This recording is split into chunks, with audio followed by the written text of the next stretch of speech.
27-ാം സങ്കീർത്തനം 3-ാം വാക്യം. ഒരു സൈന്യം എൻ്റെ നേരെ പാളയമിറങ്ങിയാലും എൻ്റെ ഹൃദയം ഭയപ്പെടുകയില്ല. അനുദിന വാർത്താ മാധ്യമങ്ങളിലൂടെ കേൾക്കുകയും കാണുകയും ചെയ്യുന്ന വാർത്തകളൊക്കെ നമ്മുടെ ജീവിതത്തെ വല്ലാതെ ഉലച്ചു കളയുന്ന, ഭയപ്പെടുത്തുന്ന വാർത്തകളാണ്. പ്രക്ഷുബ്ധമായ ഭൂമിയിൽ ഒരു ഭക്തൻ ഭയം കൂടാതെ ജീവിക്കുന്നത് എങ്ങനെയാണ്? വിളിച്ച ദൈവം വിശ്വസ്തനാണ്, ഒരു നാളും കൈവിടുകയില്ല, ഉപേക്ഷിക്കുകയില്ല എന്നുള്ള അടിയുറച്ച ഉറപ്പാണ്.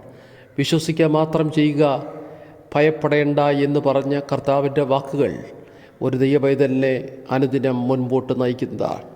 ഏത് വെല്ലുവിളികളും, ഏത് പ്രതിസന്ധികളും, ഏത് കഷ്ടതകളും ജീവിതത്തിൽ വന്നാലും, ഭയാശങ്കയുണ്ടാക്കുന്ന ഒത്തിരി സംഗതികൾ ജീവിതത്തിൽ വന്നാലും ഭയപ്പെടാതെ മുൻപോട്ട് പോകാം.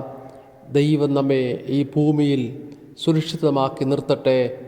ദൈവം നമ്മെ എല്ലാവരെയും അനുഗ്രഹിക്കുമാറാകട്ടെ. 27-ാം സങ്കീർത്തനം 3-ാം വാക്യം. ഒരു സൈന്യം എൻ്റെ